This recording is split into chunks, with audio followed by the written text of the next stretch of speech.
Kati munnange gwawerera omwana naawe asuubira okuwerera omwana mu ggwanga Uganda weekaabire obudde bukeeredde, weekaabire obudde bukukeeredde. Bino nzize nga mbyogerako ku mukutu guno ogwa AKTV. Bangi ne bannumba ne baga nti byogera tebiriimu nsa, musajja gw'olina pokopoko, olina wolokoso. Waliwo akatambi ke nakoze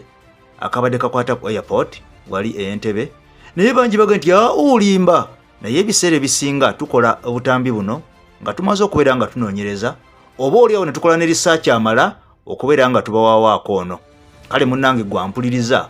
bw'obeera ng'owakanyiza oli wa ddembe, naye nga nze amawulire mbanga kuwadde. Kati n'olwaleero njagala owulire amawulire gano n'obuwombeefu, owulire ebitiisa ebyeraliikiriza. Sente yo gy'okeera ku makya n'okola n'owerera omwana wo efiira bwereere mu ggwanga Uganda. Nkubuulidde nze mmaze, anakkiriza genda n'ebyange, era ataaba takkiriza tewali buzibu mukwano gwange ampuliriza, nze ogwange mba ngumaze. Kati wulira n'obuwombeefu okusaba vidiyo nosooka ogimpeera ekigalo ng'enkola yaffe bweri ku AKTV, ndi tusooka vidiyo ne tugiwa ekigalo. Kati bwe tumala ogiwa ekigalo kitegeeza tugiwadde omusingi oba tugiwadde foundation egenda okugiyambako message eno etabaale etuuke ku buli muntu yenna waali asaana okuba ng'agimanya. Ate bw'obanga oli mpya era tusubscribinge ku channel yaffe eno okonenekkadde tusobole okubeera nga buli waka gwe tuteekayo oba oliawo tomusubwa. Nali nakolera katambi wano ne nkugamba nti munnange mulimu amawulire agatambula nga gali mu nkubo nga gagamba nti abakuumaddembe baali babanja. Kakati nakola akatambi ako ne wayita ennaku bbiri omusajja n'akuba minisita amasasi. Bwe yavaayo n'agamba nti bwe yamala omukuba amasasi n'avaayo n'agamba nti mbadde mmanja ssente zange za myezi 4. Kakati no munnange bwetyo bwe tubeera nga ffe tukulabulako oba oliawo tukulabula by'obadde tomanyi n'otubikuba mu ttooki nga tumaze okusaako galubindi ebiri eyo mu maaso. Kati wulira ebitiisa mu kusoma kw'omwana wo. Mukwano gwange ampuliriza, omuntu akulira ebyenjigiriza mu ggwanga Uganda ye mukyala Museveni amanyiddwa nga Janet Kataha Museveni. Ono nno nga ye first lady era ye mukyala ow'omukulembeze w'eggwanga Uganda, ye minister owa education mu ggwanga Uganda, oba by'abaana bato oba ba secondary oba university, ono ye mubede. Kati wulira ebigambo bino ebitiisa era ebyeraliikiriza mukwano gwange ampuliriza. Bangi mukola ssente nga mwagala muwerera abaana bammwe basome basobole oba oliawo okubeerako ng'abalala abaana ababa basomye, kubanga ffenna tukimanyi nti ekkalaamu terimba bwino talimba. Naye mukwano gwange ampuliriza owa Uganda atuuse okulimba. Tuzze tukolera obutambi nga tugamba nti ensoma ya Uganda yasigalira mu kikwate nga bw'olaba nti abaana n'abazzukulu eggaali y'omukka Kibuye, nga bw'olaba nti essaawa ya Queen eri wali ku laawundi mu ttawuni, nga bw'olaba nti State Square ebeera wali e Kampala kawo eri. Kakati nno njagala owulire ebifa ku nsoma y'omwana wo mu ggwanga Uganda. Bangi muwerera abaana bammwe, omwana n'asoma, bw'amala okusoma n'anoonya omulimu ogw'ekyo ky'aba asomye, kubanga abeera atikkiddwa oba nga aguraduwetinze mu ekyo kyennyini ky'abeera asomye. Ne weebaza nnyo omwana oyo obutakuyiwa, bambi ne yeewaayo n'asoma n'amalako nga ssente zo tezifiiridde bwereere era nga tazoonoonye oba oliawo ng'abaana abalala. Naye kati njagala owulire ebigambo bino ate ebitiisa nti mu Uganda omuntu asobola okubeera ng'asoma okuva mu pulayimale mpaka lwamalako siniya 4 nga tamanyi kiki kyasoma, nga tamanyi kiki kyasomerera, wabula ng'asoma muwawa. Okuva obuto n'atuuka mu siniya 4 n'agimalako nga tamanyi kiki kyasomerera, era n'amala kubeera ng'agenze ku aba HSC, giyite HSC, oba nga agenze waggulu ku A-level n'asobola okumanya nti kati ngenda nsome PCB, ngenda nsome Hero, ngenda nkole PEMU, bwe bityo n'ebirala. N'atandika okubeera nga yeeshepinga olwo nga lwalowooza okukwata ekkubo ettuufu ly'alina okubeera ng'asomeramu n'okufuna professional mu ekyo ky'aba ayolekedde okubeera ng'asoma. Kati wulira ebigambo bino.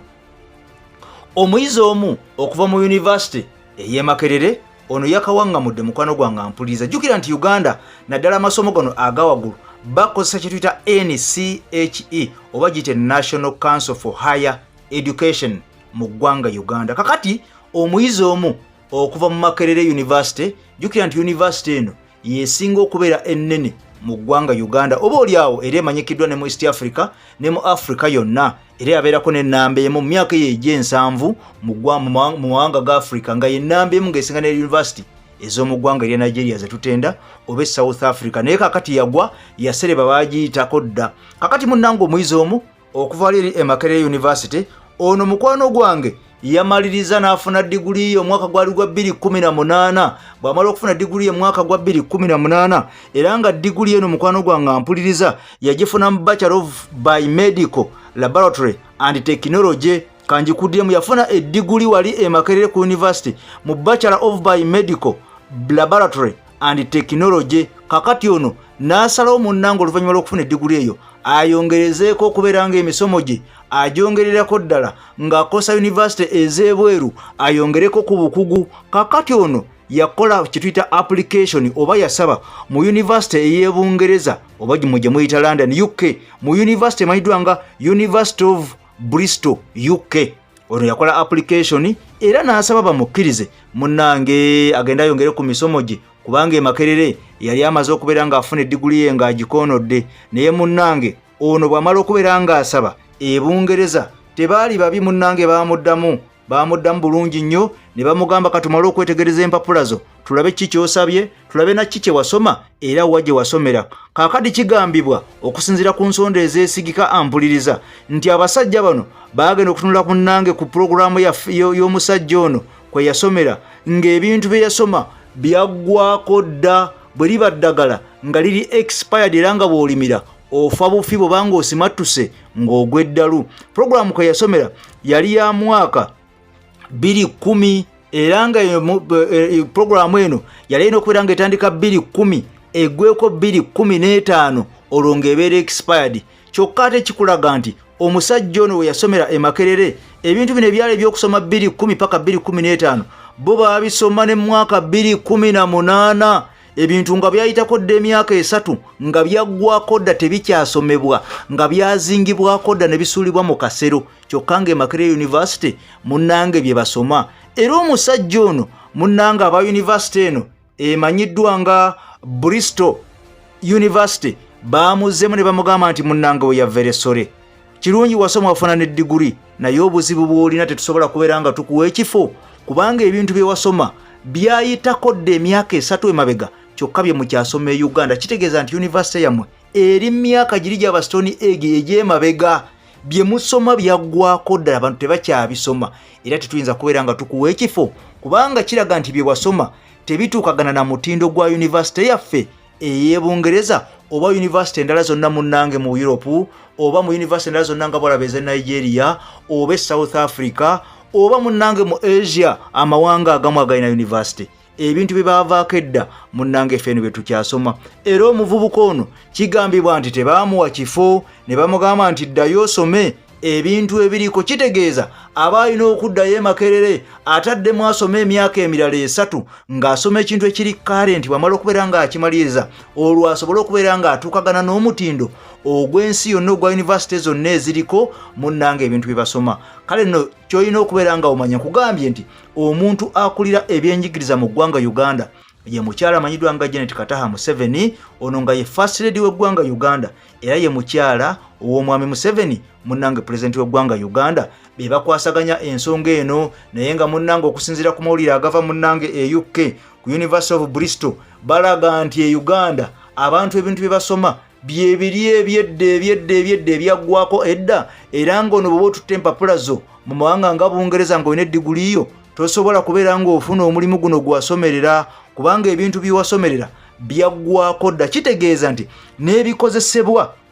mu mawanga gano ebyali birina okukozesebwa sisitiwa pulogulaamu eyo mwe gye musomye byavaawo dda ebintu ebiriyo bipya era ne bye basoma bipya kitegeeza nti kati okusoma mu ggwanga Uganda omuntu ayiga okwogera Oluzungu ayiga n'okuwandiika naye oba oliawo ng'ebigenda mu maaso mu mawanga tasobola kubeera ng'atuukagana n'omutindo kubanga ffe tusoma bikadde era singa n'Oluzungu lukyuka kitegeeza nti abava Makerere singa Oluzungu boogera luli expired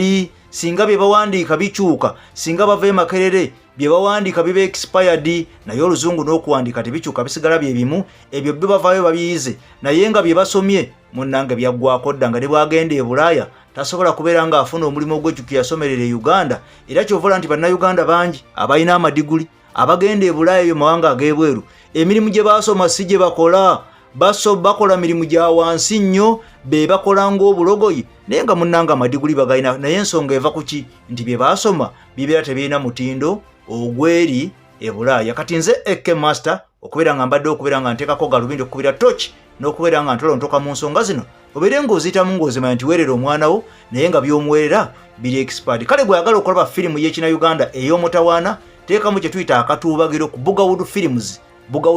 teekamu kye tuyita akatuubagiro olabe firimu eyigiriza ate ng'etendekeddwa abakugu abaakuzanyira akasaale ku Top TV be bakuzanyira firimu eno oba movie eno emanyiddwa nga akatuubagiro giteekemu oginoonyeko ogigoberere ya butundu tojja kwejjusa ojja kubeera nga munnange onjulira nze Eke Master nsaba Mukama Katonda akunkumire Ssaabasajja Kabaka awangaale alamule Obuganda amiina.